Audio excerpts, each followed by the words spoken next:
Brasil Cidadão. Sempre trazendo notícias da atualidade, do Brasil e do mundo. Olá, bom dia. Eu sou Joel Scala e começa agora o Brasil Cidadão, um programa do Observatório do Terceiro Setor, com a co-apresentação de Frank Valverde. Na pauta do programa de hoje, direitos humanos e a população indígena.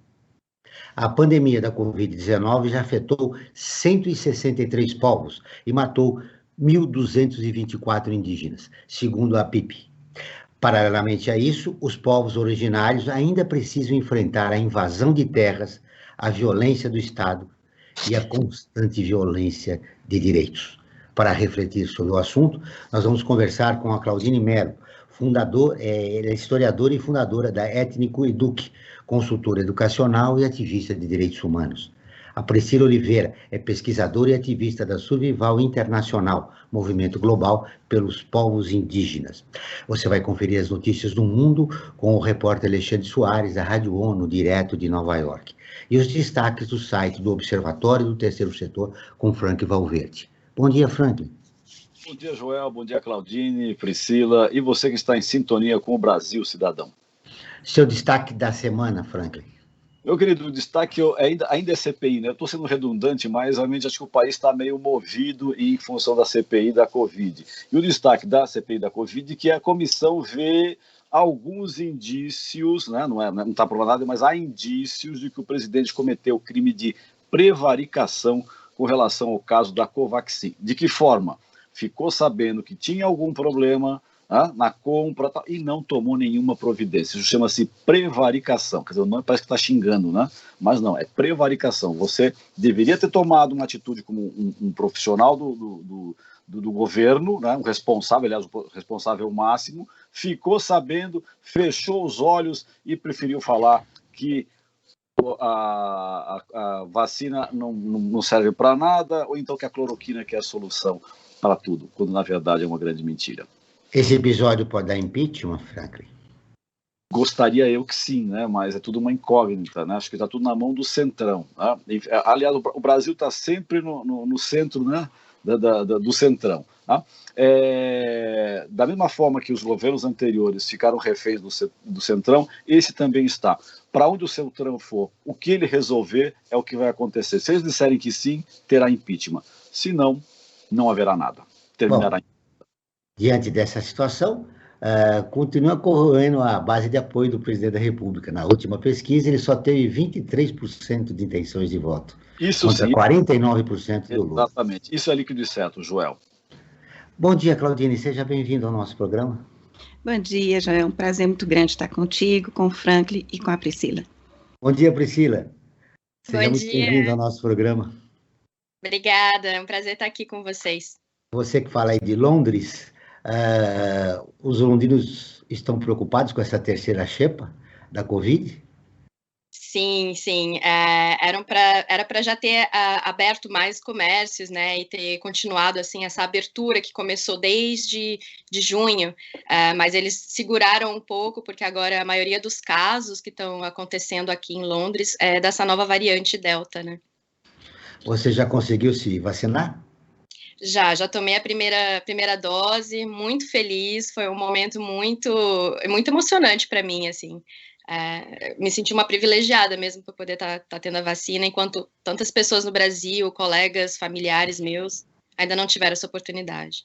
Isso que eu ia te perguntar, você é de Londres, na Inglaterra, como é que você está vendo a situação do Brasil com quase 2.000 mortos toda semana?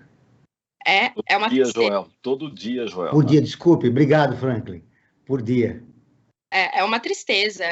Eu mesma perdi familiares para a Covid no Brasil e toda vez que eu acompanho e vejo os dados que não é uma onda que vai e abaixa, né? Parece que o Brasil é uma coisa que vai, é uma onda que vai e que nunca termina, que não tem uma baixa. Então, toda vez que eu abro jornais e vou ler, né, as notícias do dia, realmente é de arrepiar, é de ficar preocupada, de pensar, nossa, né, como é que esse governo não está agindo para diminuir e acabar com essa epidemia, né?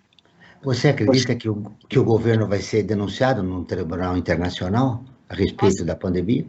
Eu espero profundamente que isso aconteça, espero de verdade, e acredito que sim, acredito que diante de todas as ações, discursos e tudo que ele tem feito desde então, acredito que tem tudo para ele ser denunciado no Tribunal de Haia, sim.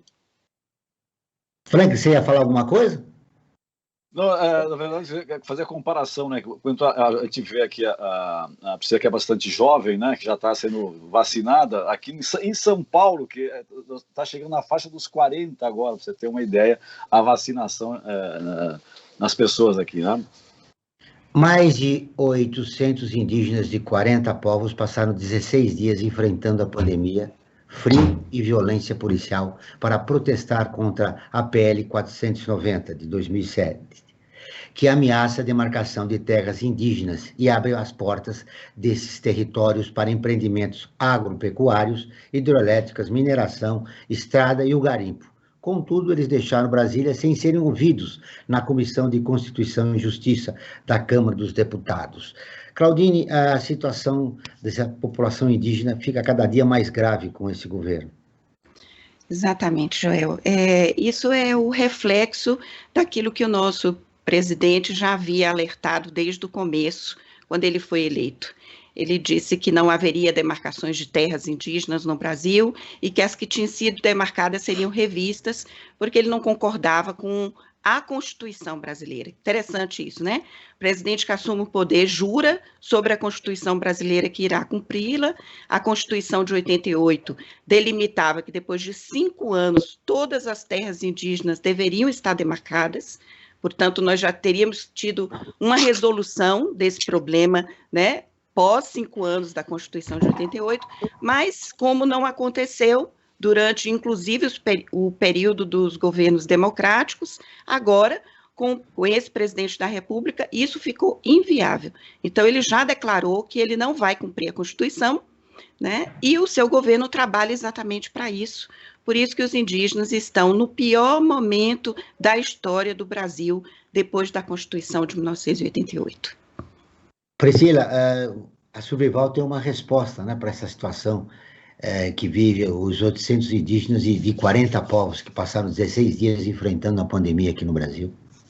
A Survival está acompanhando, né, desde o início, esse levante indígena, que é assim que eles têm chamado, né, que é realmente uma manifestação, uma mobilização importantíssima nesse momento de ataques tão graves, né, aos direitos indígenas, que são protestos para duas coisas principais, né, que é o PL 490, que é esse que a Cláudia estava comentando, e também do marco temporal, né, que está para ser votado em breve, se não mudarem novamente, deve iniciar o voto agora na quarta-feira, e esse PL 490, ele traz, assim, é um retrocesso, é uma ameaça tão grande aos povos indígenas que ele, na prática, vai realmente inviabilizar a demarcação de terras indígenas, né?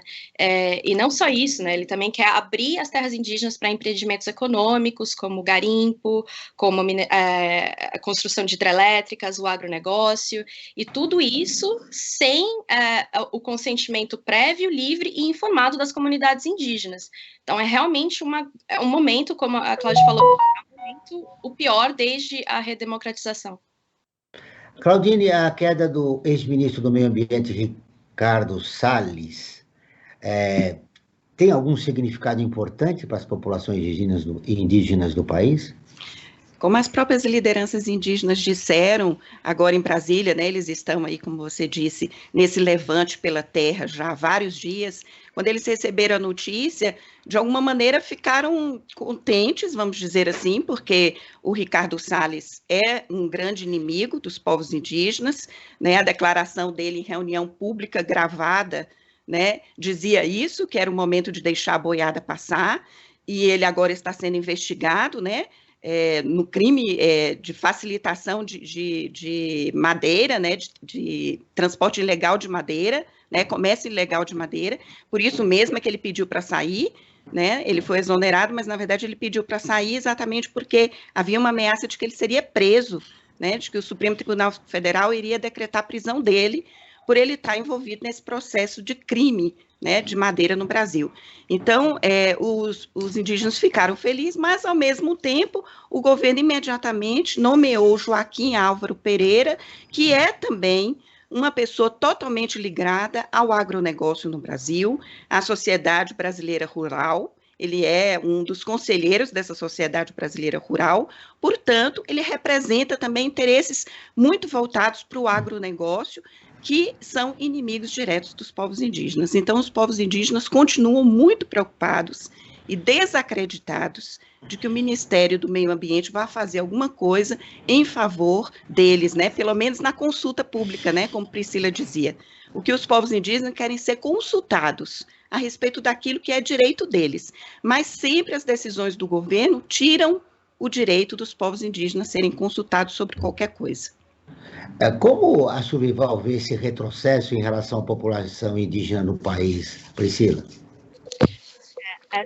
Como a gente já falou, né? Esse é o pior momento para os povos indígenas desde a redemocratização, né? A Survival, antes da chegada do Bolsonaro, a gente costumava trabalhar com campanhas específicas, né? Locais, focais, com grupos específicos, né? E desde a chegada do Bolsonaro, a gente não consegue mais fazer esse tipo de trabalho, né? O trabalho agora é de uma campanha de pare o genocídio, porque a ameaça que vem, ela está afetando todos os povos, né? Todos os povos indígenas, inclusive aqueles que já têm terras demarcadas. Então, não dá para a gente focar em coisas específicas, né? A gente tem que trabalhar realmente numa mobilização contra o genocídio, né? Inclusive, também, a ameaça contra os povos indígenas isolados no Brasil, ela está maior do que nunca. São ameaças, assim, de todos os lados. Inclusive, a PL 490, ela também traz uma brecha para acabar com a política de não contato, que está em vigor desde 1987, que é uma política importantíssima para manter esses povos indígenas protegidos, né?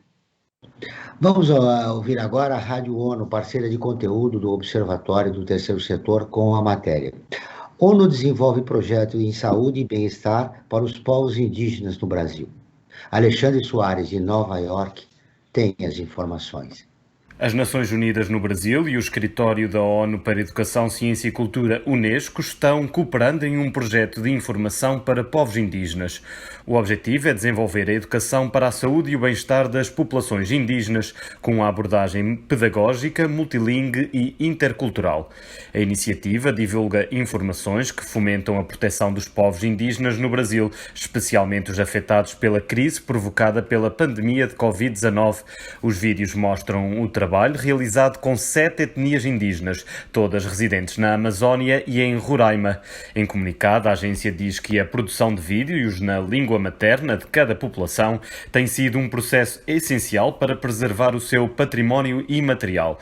Os vídeos promovem direitos e saberes tradicionais, aumentam a consciencialização sobre a sua riqueza cultural e o contacto entre as populações indígenas e a sociedade.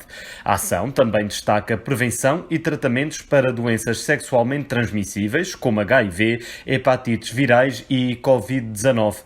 Da ONU News em Nova York, Alexandre Soares. Continuamos com o Brasil Cidadão, um programa do Observatório do Terceiro Setor. Hoje nós estamos falando sobre os direitos humanos e a população indígena, com a Claudine Mello, que é fundadora e educadora da Étnico Eduque, e ativista de direitos humanos, a Priscila de Oliveira, que é pesquisadora e ativista do Survival Internacional, Movimento Global pelos Povos Indígenas. Nessa matéria da ONU, Claudine, a gente observou que há um processo de conscientização, uma preocupação da ONU, né, com a população indígena no nosso país. O grande problema também é que o campo progressista do país ainda não colocou de uma maneira definitiva, né, na sua agenda a luta pela população indígena. Exatamente. É a esperança que nós temos, é que agora, diante desse quadro de horror que nós estamos vivenciando no Brasil, a Frente Progressista e o próximo candidato à presidência da República, que, né, num número bastante acentuado, tem se destacado como sendo o ex-presidente Lula, né? A intenção de voto é grande em relação a ele, então que ele coloque na pauta, né, de interesse do seu governo, se eleito for, essa questão de demarcação de terras, que fique definido isso de uma maneira que inviabilize qualquer outro tipo de ataque contra os povos indígenas. Nós temos uma contradição muito grande no Brasil. A Comissão de Cidadania e Justiça votou a favor de uma PL que os indígenas chamam PL da morte, que é a 490. Vejam bem, eu vou repetir, Comissão de Cidadania e Justiça. Quer dizer, a própria Comissão de Cidadania e Justiça viola a Constituição brasileira, ela é injusta. Então, realmente, se depender das leis brasileiras na atual situação política, econômica, social do Brasil, os povos indígenas estão totalmente desamparados. Então, vai ser preciso mesmo que a Frente Progressista do Brasil assuma o seu papel de respeito, né, aos povos indígenas e aos direitos inalienáveis, originários deles, e faça uma proposta que, de fato, respeite a Constituição. É só isso que os povos indígenas querem, que se respeite a Constituição. Franklin, agora vamos falar de um dos Objetivos de Desenvolvimento Sustentável da Agenda 2030. Nós temos uma enquete, né, importante, que mostrou a opinião dos nossos seguidores. É verdade, Joel. A cada programa que nós apresentamos aqui na Brasil Atual, nós fazemos uma enquete relacionada com o tema do programa que está sendo apresentado. E para o tema de hoje, né, a questão indígena, nós fizemos a seguinte enquete. Você acha que as medidas do governo são suficientes para proteger os povos indígenas? E olha só o resultado, 6% ainda disseram que sim, que as medidas são suficientes. Por sorte, a população brasileira, ou pelo menos na nossa enquete, né, a gente conseguiu registrar isso, 94% das pessoas registraram que não, que as medidas que estão sendo feitas não são suficientes para proteger os povos indígenas, Joel. E é só um dado interessante que eu queria acrescentar, quando foi colocado aí a respeito do novo ministro do Meio Ambiente, né, o Joaquim Álvaro Pereira Leite, tem que ser acrescentado também, né, que a família dele é uma família ligada a fazendeiros de café aqui em São Paulo, bastante tradicional, pleiteia há muito tempo um pedaço de terra indígena no Jaraguá, aqui em São Paulo, que é uma das poucas reservas indígenas que nós temos aqui na cidade de São Paulo. E a família está disputando. Então, o que pode se esperar, né? Eu até devolvo para você, Joel, para a Claudine e para a Priscila, o que pode se esperar de um ministro que tem interesses pessoais, né, pelos familiares, digamos assim, não pessoais, mas familiares, né, nessa questão da disputa de terra indígena, né? Essa área do Jaraguá aqui, na região aqui de São Paulo, é muito disputada também pela especulação imobiliária. Não é isso, Claudine? Exatamente. Nós, inclusive, já gravamos um mini documentário pelo Observatório do Terceiro Setor, exatamente lá nas terras indígenas do Jaraguá, tratando desses e de outros assuntos, né? A terra indígena Jaraguá é a menor terra indígena demarcada do Brasil, é 1,7 hectares, para uma população de cerca de 600 indivíduos, entre mulheres, crianças e jovens lideranças. Recentemente, vocês, inclusive, entrevistaram também uma jovem liderança indígena, né, que falava exatamente sobre isso. Então, foi muito bom o Franklin trazer isso à tona, né, sobre o Joaquim Álvaro Pereira Leite, porque, de fato, ele, para o povo do Jaraguá, para os Guarani Mibiá do Jaraguá, ele é uma grande ameaça, porque ele está realmente dentro dessa disputa territorial no território do Jaraguá, e é inadmissível que a gente aceite uma coisa como essa, porque é um restante de Mata Atlântica em São Paulo. Defender a terra indígena do Jaraguá é defender a nossa própria saúde em São Paulo. Hoje, por exemplo, eu acordei, olhei para o horizonte e vi uma massa cinzenta, porque há dias não chove na cidade, né? E com esse desmatamento na Amazônia, nós não temos realmente possibilidade de chuva nessa região, que se não fosse a chuva, nós estaríamos vivendo um deserto. Então, defender a Mata Atlântica, esse resquício de Mata Atlântica, não é defender só os interesses dos povos indígenas, que são originários, mas defender o interesse de todos nós. Então, é um caso a ficar bastante preocupado. É uma boa lembrança, viu, Frank, que a Claudine deu. Se você estiver interessado em assistir esse documentário do Observatório, está lá na nossa página, é só procurar. A Claudine explicando de uma maneira didática as dificuldades e a história daquela população indígena, a população Guarani, ali, que fica no Jaraguá, na zona oeste da cidade de São Paulo. Eu assisti... Joel, para quem está nos ouvindo, que assista também esse vídeo, esse mini documentário que nós realizamos. Basta entrar em observatório3setor.org.br, está ali na nossa página. Priscila, esse conflito de interesses do novo ministro do Meio Ambiente, como é que você está vendo aí?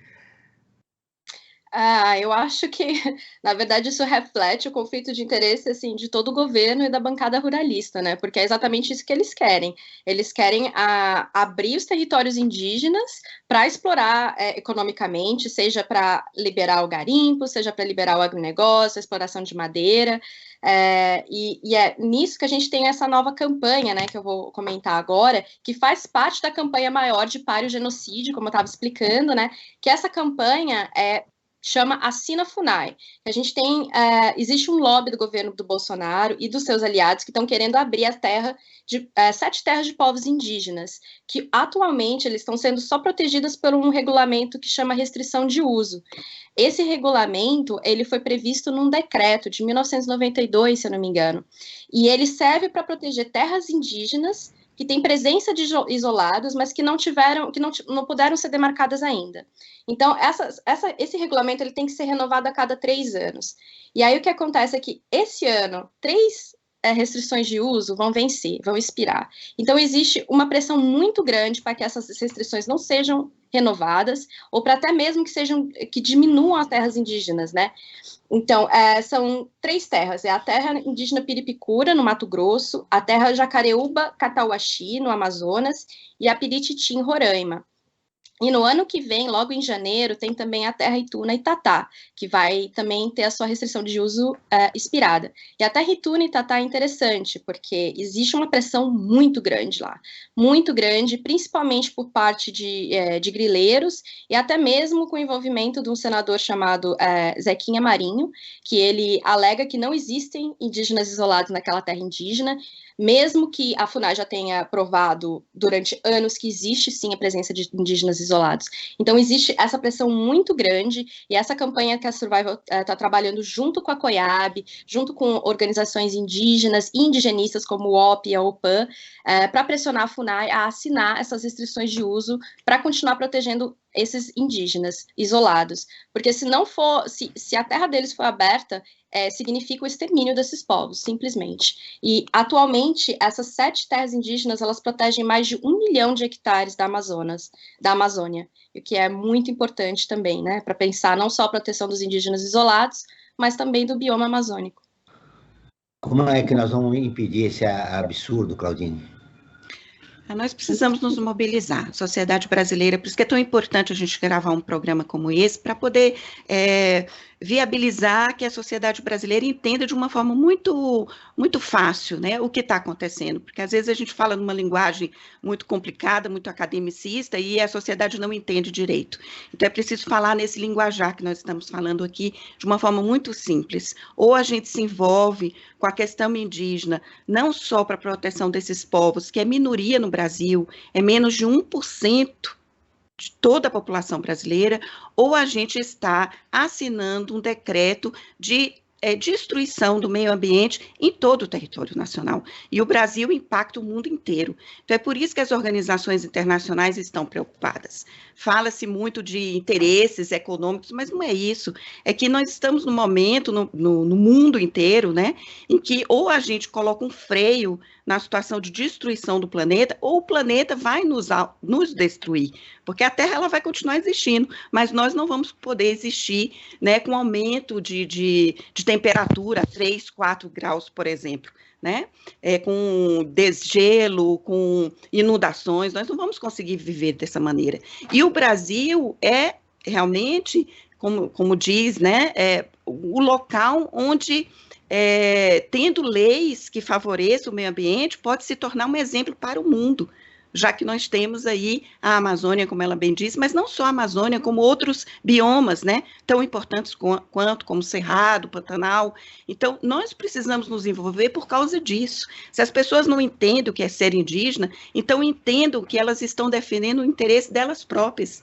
de suas famílias, de seus filhos, e comecem realmente a procurar compreender mais o que é que os indígenas estão lutando. Eles não estão lutando por terra porque eles querem terra como propriedade privada, como nós não indígenas entendemos. Eles estão lutando pela terra porque eles entendem que a terra é a mãe.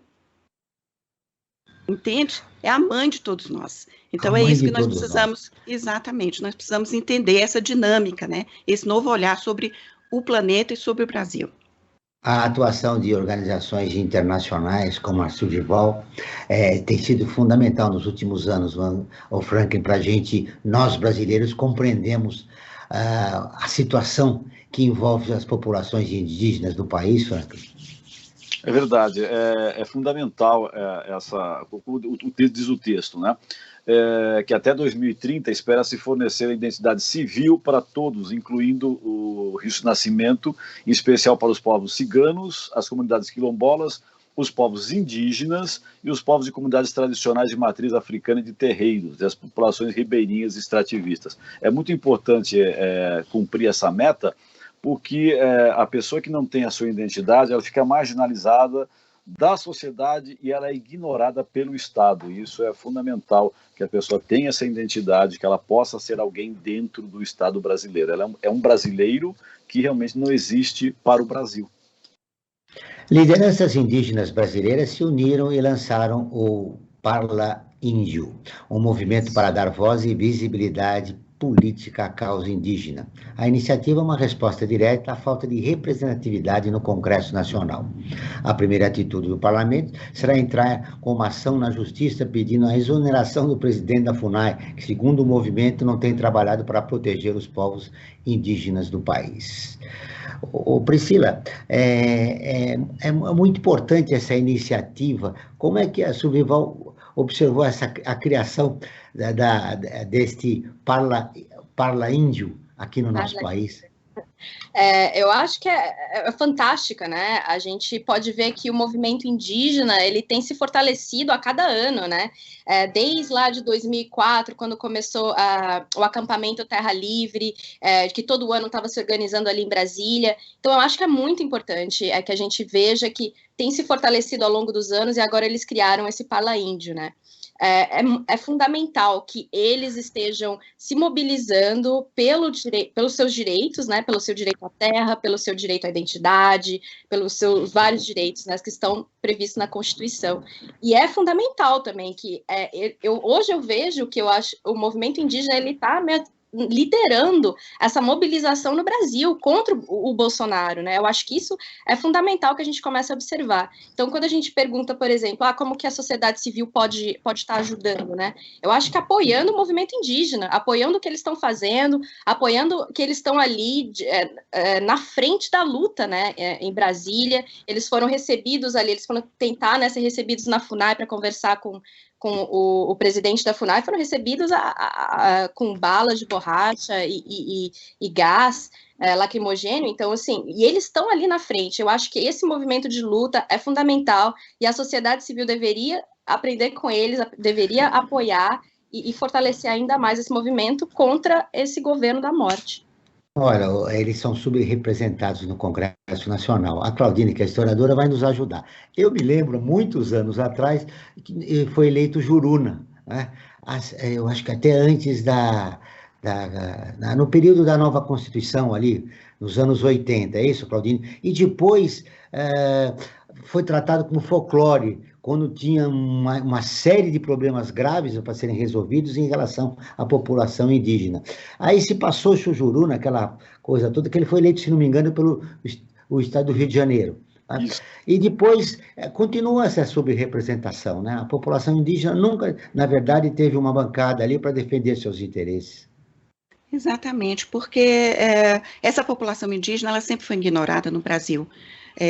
Ignorada porque existe uma educação que foi planejada, né, um projeto político de negar a presença indígena no Brasil. Eles são tratados como eram, né, nunca no presente. Então, a população brasileira foi acostumada a olhar que não existe mais indígenas no Brasil. Por isso que esses povos indígenas, quando eles reclamam seus direitos, eles não são compreendidos dentro da sua originalidade, dentro da sua etnia, dentro dos seus costumes, da sua forma de viver.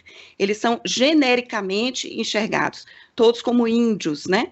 E não dentro de cada nação, né? As pessoas não sabem distinguir uma luta de outra luta. E nós temos 305 povos indígenas diferentes, e cada um deles é uma nação, cada um deles tem os seus próprios interesses, a sua própria cultura, a sua própria forma de ver o mundo.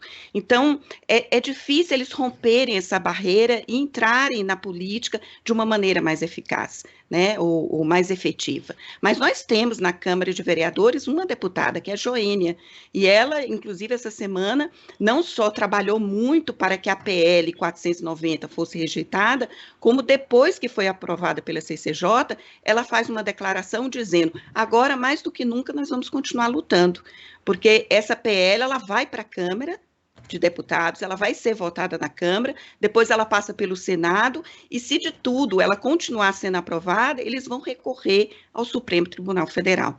Então, os indígenas, como a Priscila bem disse, eles são um exemplo de luta para nós, de luta por direitos. Se a gente quiser aprender como lutar por nossos direitos, olhe para os povos indígenas, porque realmente eles têm dado uma demonstração de luta enorme, né? Tem uma única deputada no Congresso Federal, e mesmo assim, essa deputada conseguir, né, fazer a representação de 305 povos diferentes. Isso é muita coisa, gente. Ora, nós temos um exemplo que é a Constituição, nova Constituição lá no Chile, né, que contempla não só as mulheres, como as populações originárias, né? Quem sabe o campo progressista do país comece a reivindicar um sistema de cotas para que a população indígena seja representada no Congresso Nacional. Isso seria muito importante, Priscila. Sim, com certeza. E além do Chile, tem outros exemplos também na América Latina, né, de uma Constituição que prevê não só uma porcentagem de indígenas para o parlamento, né, mas também outros tipos de espaços representativos, né, de indígenas em seus processos de políticos, né. Então é muito importante. Eu acho que demorou, já deveria ter sido feito há muito tempo no Brasil esse tipo de representação, né, porque a gente tem uma população indígena muito grande, apesar em termos de representação, de proporcionalidade é apenas 1%, mas é uma população muito grande e que hoje está defendendo e protegendo grandes territórios meio ambiente e biomas, como a Amazônia, o Cerrado, né? Então, realmente, acho que a gente pode aprender muito com os outros países latino-americanos e tentar implementar algo assim aqui. Siga o Observatório do Terceiro Setor nas redes sociais e acompanhe informações do Brasil e do mundo sobre direitos humanos, causas e projetos sociais. No Instagram é @Observatório 3 Setor, no Facebook é facebook.com/Observatório 3 Setor. Nossos programas de rádio estão também disponíveis no canal do Observatório no YouTube. Lá você encontra entrevistas e quadros de Como Você Sabia e Você Conhece, que mostram aspectos ignorados da história e refletem sobre a sociedade brasileira. No canal você também pode assistir às lives realizadas pelo Observatório toda quinta-feira às 17 horas. Basta buscar por Observatório 3 em numeral Setor. Repetindo, Observatório 3 em numeral Setor. Ô Franklin, a cobertura da grande imprensa brasileira também deixa a desejar em relação à população indígena. É verdade, é sempre considerado como uma coisa menor ou folclórica, como você disse, que era o comportamento que as pessoas tinham ao olhar o Juruna, né, que andava sempre de posse do seu gravador e gravava as conversas, porque a pessoa sempre dizia, não, você não falei nada disso. Não, você falou, tá aqui, ó, ouça, você disse, então você tem que cumprir. Então isso acabou ficando folclórico na época, mas era uma atitude, digamos assim, muito corajosa do Juruna e acertada, porque não foi bem isso, a imprensa entendeu mal, quis dizer outra coisa. Não, tá aqui, ó, você disse textualmente que você tem que cumprir, né? Então a imprensa realmente, a grande imprensa não tem feito essa cobertura como deveria. Falando em imprensa, João, nós temos o nosso portal, o portal do Observatório Terceiro Setor, que nós colocamos uma série de matérias e muitas delas, às vezes, não têm repercussão na grande mídia. mas nós registramos. E dentro dessas matérias todas, eu quero destacar algumas que são bastante importantes. Por exemplo, a Amparo Animal, né, lançou uma vaquinha para cuidar dos animais do Pantanal, que com as queimadas, né, eles acabaram sendo vitimizados, então ela tem que estar fazendo essa campanha para poder cuidar desses animais que foram atingidos pelas queimadas. Outra matéria também que está lá é um documentário que dá voz a uma jornalista que teve seu bebê torturado durante a ditadura. Acho que muitos países já passaram a limpo essa questão, e no Brasil ainda precisa ser aprofundada e passada a limpo esse capítulo perverso da história brasileira dos anos da ditadura, da última ditadura que nós tivemos. E eu quero destacar também, como um destaque final, uma matéria que está diretamente ligada ao tema do programa de hoje, que é uma matéria que foi escrita pela Maria Fernanda Garcia, que diz da perversidade. Uma escola indígena é incendiada numa aldeia em Minas Gerais. E isso não foi, sabe, no século passado, daqui a 10... Não. Aconteceu na última quinta-feira, na semana passada, dia 24 de junho. É uma escola indígena de Chabriabá, tá? Foi incendiada na madrugada da quinta-feira passada em São João das Missões, no norte de Minas Gerais, tá? E o fogo atingiu a biblioteca, a secretaria da escola, tá? E além da casa de medicina tradicional, né? Porque os povos indígenas, eles têm também um conhecimento milenário, pode-se dizer, do tratamento das doenças, da prevenção de doenças, enfim. E essa cultura toda, essa informação importantíssima foi, em parte, destruída nesse incêndio. E olha só, João, o mais terrível, né? O prefeito da cidade, que é o Jair Cavalcante Barbosa, disse que ele espera que seja feita justiça. Tá? Por quê? Porque, segundo as palavras do prefeito, tudo indica que esse ato foi criminoso, ou seja, propositalmente colocaram fogo nessa escola. E ele espera que a investigação realmente seja aprofundada, que os culpados sejam apontados e que depois disso também, sendo apontados e julgados, sejam exemplarmente punidos, porque é inaceitável esse crime que foi cometido contra essa aldeia no norte de Minas Gerais. Mais uma violação de direitos humanos aqui no país, Priscila. Sim, a gente acompanhou o que havia acontecido, né, desse incêndio criminoso, e eu acho que faz parte dessa onda de ataques, né, que começou desde o início de 2019, desde que Bolsonaro foi eleito, o número de ataques a comunidades, o número de invasão a comunidades indígenas aumentou dramaticamente, né, e eu acho que isso vem como um reflexo da política anti-indígena, do discurso racista que ele tem, né, e é muito triste ver que queimaram justamente uma escola, né, que tem um significado simbólico muito forte, né, que é de aprendizagem, e como o Franklin falou, né, tinha também uma parte de medicamentos, de medicina indígena, que é um conhecimento, um conhecimento próprio indígena que a gente não tem, né, e é importantíssimo que eles tenham acesso a uma educação que seja indígena, que esteja respeitando os saberes deles, né, não somente o que vem de fora, né, dessa sociedade ocidental. Claudine, atacar uma escola, como disse a Priscila, é um símbolo, né? Nosso processo civilizatório no país está sendo ameaçado.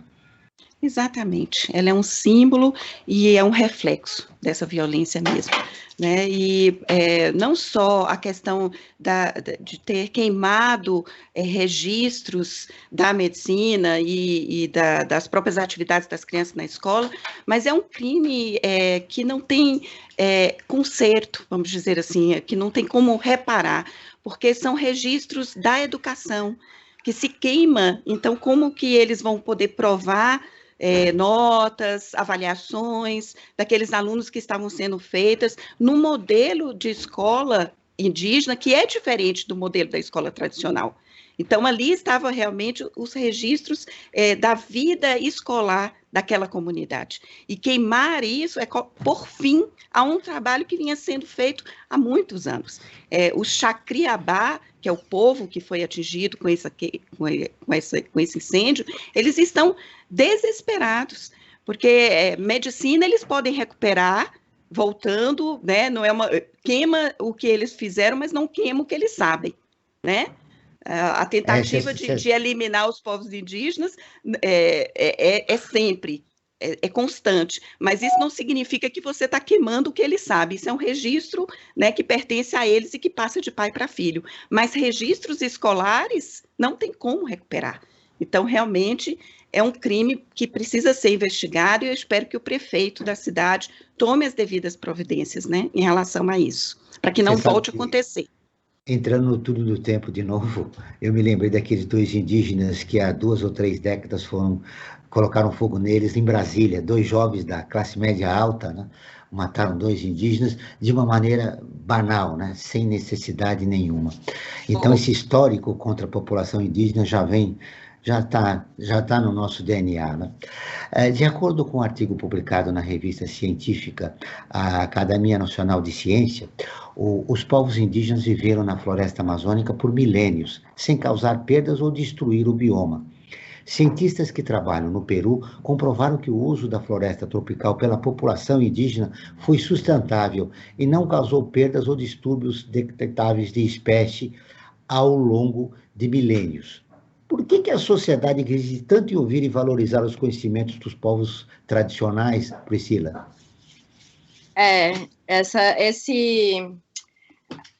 Esse estudo foi muito importante, é muito interessante, porque prova, né, mais uma vez, que as terras indígenas são realmente barreiras contra o desmatamento, né?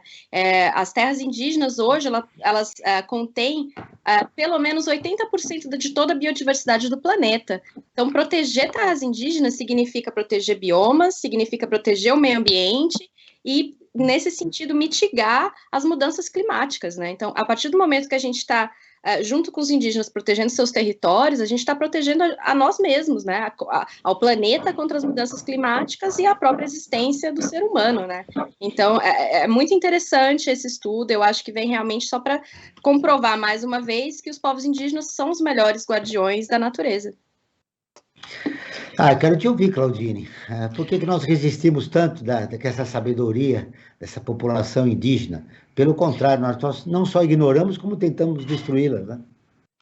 Nós precisamos entender os povos indígenas dentro dessa complexidade, né? Obviamente que a gente não vai tornar essa narrativa idílica, né? De dizer que todos os povos são bonzinhos, são perfeitos, né? A gente sabe que existe uma diferença, eles são seres humanos, como qualquer um de nós, tem suas diferenças, e muitos já entraram dentro desse modelo civilizatório ocidental do consumismo, da destruição. Mas levando em conta a originalidade dos povos, eles têm um código civilizatório, um modelo civilizatório, eles são civilizados, sim, mas têm um código e um modelo diferente do capitalismo. Eles não pensam o mundo como nós pensamos. E é por isso mesmo que eles são ameaça. Porque eles ameaçam interesses econômicos, né? Quando eles dizem que a terra não é uma propriedade privada, mas é uma propriedade coletiva, em que eles vão apenas extrair benefícios para o seu próprio sustento, mas que eles não estão acumulando. Quando eles dizem que uma manada de bois pode danificar uma floresta, né? Que a floresta precisa estar em pé e as árvores não podem ser arrastadas com cordas de ferro, como está acontecendo na Amazônia, quando eles dizem que o animal é irmão, uma árvore é irmã, né? Em comparação com agronegócio e pecuaristas que veem uma vaca, um boi, como apenas utilitário. Então, toda a narrativa histórica indígena vai em contraponto a essa narrativa capitalista, ocidental, neoliberal. Então, é por isso que eles são ameaça, entende, Joel? Porque eles estão realmente falando uma linguagem, um código civilizatório completamente diferente do que o mundo moderno entende hoje. Um documento enviado à CPI da Covid, Claudine, pela Frente Parlamentar Mista em Defesa dos Povos Indígenas, mostra que as populações originárias receberam cloroquina e tiveram dificuldade de acessar leitos de UTI na pandemia. O documento ainda aponta a possibilidade de vacinas destinadas a eles terem sido desviadas a garimpeiros com pagamento em ouro. Olha outro absurdo, Priscila. Sim, é um completo absurdo, né? Porque o sistema de saúde indígena ele já ele já era precário antes da epidemia, antes da pandemia começar, e aí quando o Covid começa a atingir essas comunidades em locais às vezes muito remotos, eles realmente não têm acesso a um sistema de saúde que vai realmente fornecer os materiais, equipamentos que são necessários, né, para fazer a hospitalização e o tratamento necessário, né. E aí você vê o governo está mais preocupado em distribuir cloroquina do que realmente fornecer vacinas e realmente verificar e fiscalizar como é que essas vacinas estão chegando nos indígenas, né? Então, realmente é uma situação muito complicada. Felizmente, a gente pode ver que a vacinação nos indígenas avançou bem, mas, infelizmente, ainda está limitada somente aos indígenas que estão nas aldeias, né? Eles excluíram do programa de vacinação os indígenas que ficam nas cidades, que é mais um absurdo desse governo. Então, é isso, é bem complicado. Claudine, você ia falar, imagina, as vacinas destinadas às populações indígenas podem ter sido desviadas para garimpeiros, que fizeram pagamento em ouro.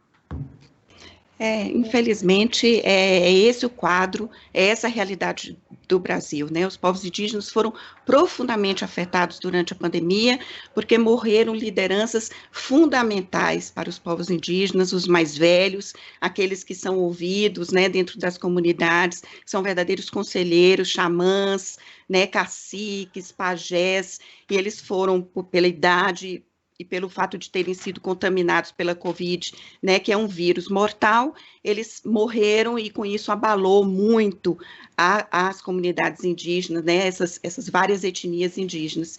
E isso tudo é um projeto político também, porque quando se abre, né, terras, abre estradas, permite o garimpo em terras que deveriam estar sendo demarcadas, em processo de demarcação, está dizendo, olha, podem entrar, podem levar o que quiser. E esses garimpeiros, obviamente, eles levaram a Covid para dentro dessas comunidades e colocaram em risco todas essas populações que já vivem numa situação precária. Vocês também noticiaram no Observatório do Terceiro Setor o problema da falta de alimentação, principalmente para as crianças, né? Nós vimos crianças indígenas do povo Yanomami, por exemplo, morrendo de fome.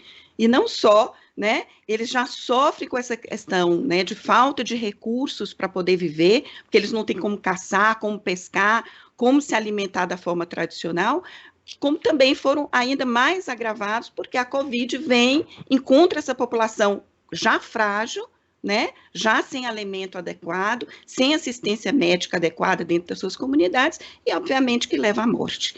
Então, é um projeto político, a gente precisa entender isso. Há um fator psicológico importante que é necessário ser destacado também, né?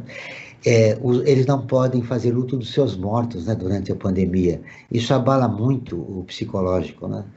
Exatamente, mães indígenas, principalmente do povo Yanomami, que tem um ritual próprio, né? Eles velam durante vários dias, tem todo um processo, elas choravam em entrevista recente, alegando que, inclusive, a dificuldade da língua, né, porque elas falando em Yanomami e tendo dificuldade de se comunicar com os médicos do posto de saúde que atendeu as suas crianças e elas estavam mortas, e elas querendo levar as crianças de volta para a aldeia para fazer todo o ritual, e não tinham acesso aos corpos dessas crianças que tinham morrido, e não conseguiam se comunicar para poder dizer exatamente por que elas precisavam tanto daqueles corpos, né? E as crianças tinham morrido exatamente porque tinham sido contaminadas pela Covid e precisavam ficar isoladas. Então, todo esse processo de comunicação no Brasil, ele é muito difícil com os povos indígenas. Nós temos a FUNAI, né, que seria esse órgão que ficaria fazendo essa intermediação, mas infelizmente, como presidente da FUNAI, nós temos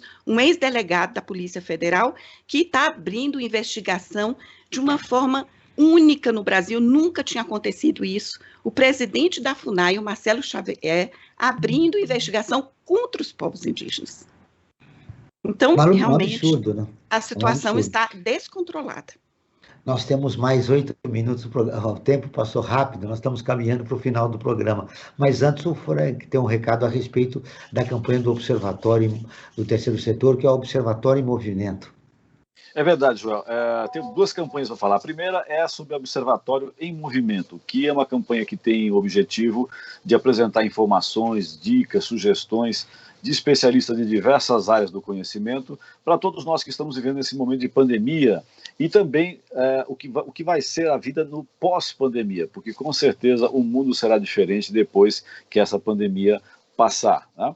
E para você ter as informações, né, todos e todas terem as informações a respeito da campanha Observatório em Movimento, eu convido que visitem o nosso site www.observatório3setor.org.br, o 3 em numeral. Eu quero falar também, Joel, do Apoio Terceiro Setor, que é uma plataforma online de financiamento coletivo para organizações da sociedade civil com projetos em diversas áreas. Então, para você ter mais informações, você que tem uma ONG, você que quer participar desse projeto, eu convido que você entre no apoie3setor.com.br, o 3 também em numeral, e faça um convite para todos e todos que nos acompanhem em nossas redes sociais, no Facebook, no Instagram e também no YouTube. Eu queria só uma questãozinha para encerrar minha participação no programa de hoje. Foi um programa muito bom, que tratou de uma série de questões. Eu sei que a Priscila está morando aí em Londres. Eu gostaria que ela dissesse rapidamente como que os ingleses veem essa questão indígena do Brasil, né? Um Brasil que tem uma natureza exuberante, que tem um bioma importantíssimo para o planeta, não só para o nosso país, e, no entanto, ele é destruído juntamente com as populações indígenas. Como é que os ingleses veem essa situação no Brasil? Se o Frank me permitir, eu coloco para os europeus em geral, não só os ingleses, né? Os europeus em geral veem o problema da questão da população indígena no país. Eu acho que eu poderia falar pelas pessoas que eu convivo, né, e que sabem um pouco dessa questão. Com certeza, eles são todos pró-indígenas, eles realmente veem os indígenas nessa relação simbiótica e diferente com a natureza, com o meio ambiente, e por isso que eles são pró-indígena, porque aqui existe muito uma ideia de que hoje em dia você deve fazer de tudo para mitigar, trabalhar, né, no seu dia a dia para mitigar as mudanças climáticas. E daí também proteger todos os biomas, né, e a natureza em geral. Então, o que eu vejo muito é realmente isso, de que eles são a favor dos direitos indígenas. A maioria das pessoas com quem eu converso acham um absurdo o que está acontecendo. Toda vez me pergunta, nossa, mas o que está acontecendo? Eles estão sendo atacados em Brasília, na capital, né, na frente da fundação que deveria estar protegendo eles. Então, realmente... Ou seja, uma outra consciência a respeito da questão indígena. É uma outra consciência, sim, pelo menos das pessoas com quem eu convivo, sim. Fechar a nossa entrevista, eu gostaria com você mesma, Priscila, do que mais importante você gostaria de deixar registrado a respeito desse assunto? Você já falou desta campanha, nós já estamos numa situação gravíssima, a Covid veio potencializar o problema da população indígena no país, mas para fechar a sua entrevista, o que você gostaria de deixar registrado que é fundamental para que os nossos ouvintes registrem? Sim, o que eu acho fundamental, que eu já comentei antes, é que a sociedade civil apoie o levante indígena, apoie as organizações indígenas, apoie a luta indígena. Eles estão resistindo há mais de 520 anos, e nesse momento desafiador, eles estão se fortalecendo, eles estão recebendo apoio, e eles estão lá na frente, eles estão realmente se mobilizando contra esse governo da morte, contra todas essas ações que estão vindo realmente contra os direitos deles. Então eu acho que a gente tem que aprender muito com eles, com toda essa mobilização, porque eu acredito que parte da sociedade brasileira está meio que paralisada, né, e a gente vê ali no movimento indígena essa força toda, toda essa... realmente essa força que é fundamental, né, para estar seguindo em frente. E aí, só para acabar rapidinho, eu queria só citar Célia Chacriabá, indígena, uma frase que ela falou que eu acho que é importantíssima para a gente finalizar. Vou ler aqui. Não conseguiu nos matar na época da colonização. Também não conseguiu nos enterrar na época da ditadura. Atualmente, estamos vivendo um momento do genocídio legislado. É pela caneta que estão nos matando. Então, acho que isso resume bem o que está acontecendo no momento. Claudine, suas considerações finais que mais importante você gostaria de ter estado no nosso programa? A gente fez um belo diagnóstico, falou dos vários problemas que estão ocorrendo aqui. Você vê alguma saída no fundo do túnel? A saída é pela educação. É as pessoas se educarem, se reeducarem, romperem com essa narrativa única, né, eurocêntrica, né, antropocêntrica, de achar que o homem é o ser superior, né, dentro de uma sociedade que segue um código civilizatório capitalista que não dá mais conta, né, da gente viver no planeta Terra. Então, nós precisamos mudar a forma como nós vemos o mundo, e essa mudança passa pela forma como nós vemos os povos indígenas. Se a gente conseguir compreender, né, como é que eles vivem, como é que eles pensam, já teríamos dado um passo adiante na própria forma como nós nos entendemos como povo brasileiro. Nós somos indígenas também, como disse Viveiros de Castro. Quem não é indígena no Brasil? Quem não é indígena no Brasil é aquele que nunca se miscigenou, né? Mas na nossa raiz, nós temos sangue indígena também. Então, negar os povos indígenas é negar a nossa própria existência. É preciso que a gente, então, reaprenda o que é o povo brasileiro, em primeiro lugar, e passe a apoiar a causa indígena. Essa semana vai ser votado o marco temporal, né? Vai ser votada também a PL 191, a PEC 215, a PL 2633, que são todos projetos contra os povos indígenas. Então, o povo precisa ir para frente do Congresso, sim, se preciso for, somar ao levante pela terra, ou, se não pode fazer isso por conta da pandemia, vá até as organizações sociais como o Observatório do Terceiro Setor e se informe sobre essas coisas. E, a partir daí, comece a entender que o apoio aos povos indígenas é o apoio a todos nós. Eu acho que é essa a mensagem mais importante que a gente poderia deixar. Eu já deixo meu agradecimento, viu? Porque eu sei que o Observatório do Terceiro Setor é um grande parceiro dos povos indígenas. Eu agradeço em meu nome e agradeço em nome deles também. Tenho certeza disso. O Brasil Cidadão está terminando. Agradeço a presença de Claudine Mello, historiadora e fundadora e educadora da Étnico Eduque.